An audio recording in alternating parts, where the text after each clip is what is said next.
Let's wrap up round number 2. It's the Alamo Bowl. TCU hosting from San Antonio, Texas against Oklahoma State. Kendall Hunter, 16-yard grab. Racing down the field, gets caught up by some Horned Frogs, knocked out of bounds. Josh Cooper for 13 yards across the middle, gets down to the 29-yard line. Joseph Randall finishes the drive, 7 yards out, gets it into the end zone. It's 7-0, Oklahoma State. TCU now with the football. Logan Brock, 16-yard grab. And then they find Logan Brock again, brought down the hard way, but he gets it to the 31-yard line. Bart Johnson on the run, 15 yards inside the red zone. It's 4th down, TCU. Gutsy Gary Patterson decided to go for it.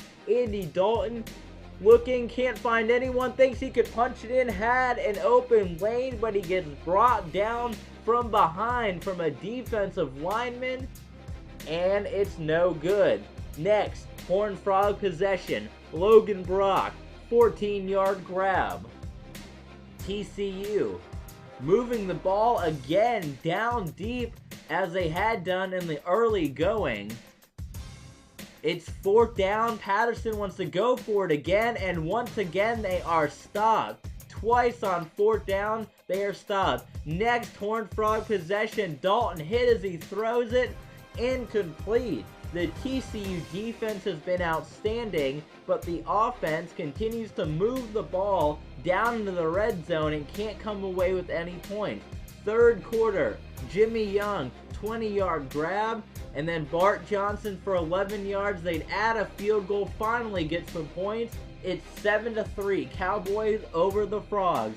To the 4th quarter we go. Josh Cooper, 13 yards. Oklahoma State, their defense has been great. Their offense has been nowhere since the 1st quarter.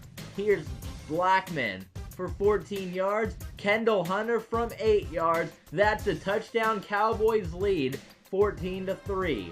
Jimmy Young, 25 yards into Cowboy territory. Bart Johnson brings that one in. Nice little grab for Johnson. Jeremy Curley, 14-yard catch. Here he is again for 11 yards. TCU back inside the red zone. Young from 9 yards out gets it to the 2-yard line. So Andy Dalton, he messed up earlier trying to do it. This time though, he makes sure he goes right past the defender, looks him dead in the eyes, and walks it in for the score. Here comes the 2-point conversion. Dalton hit as he throws it, no good. 14-9. It's Oklahoma State. They're up. The onside kick, we haven't seen a single onside kick work here in round 2. So now it's Cowboy football. TCU though, they still have all 3 of their timeouts. They knocked down Hunter twice, and down goes the quarterback. So now TCU gets the ball back. Andy Dalton, open receiver, nice grab. They have to spike it on 2nd down to stop the clock. That's 3rd down, incomplete.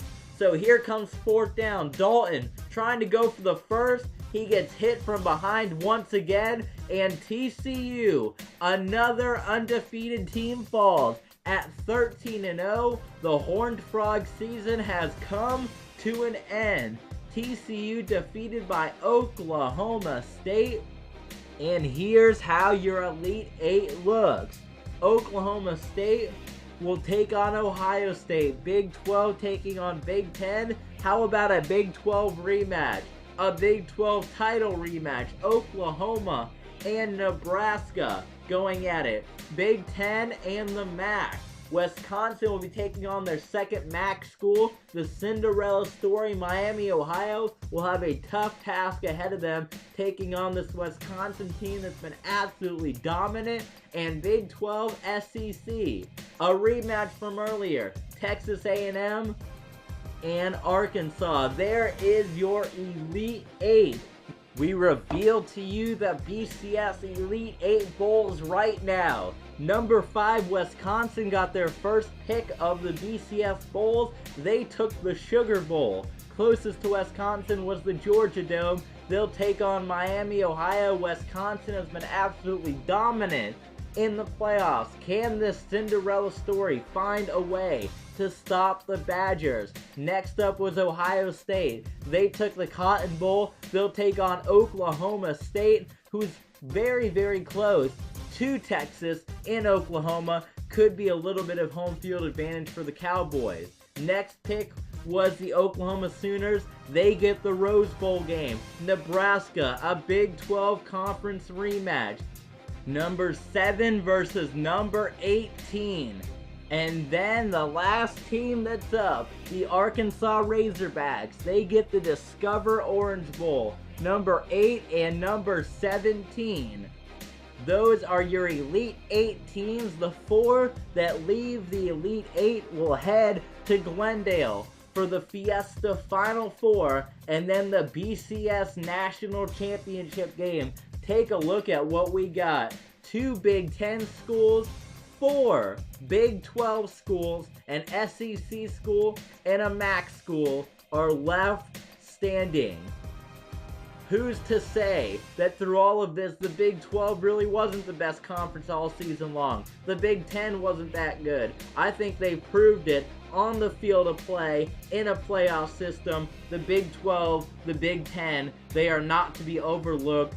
6 of the 8 elite teams coming from those 2 conferences. The Elite 8 is set, and we'll see who goes to the Final Four in just 1 week's time.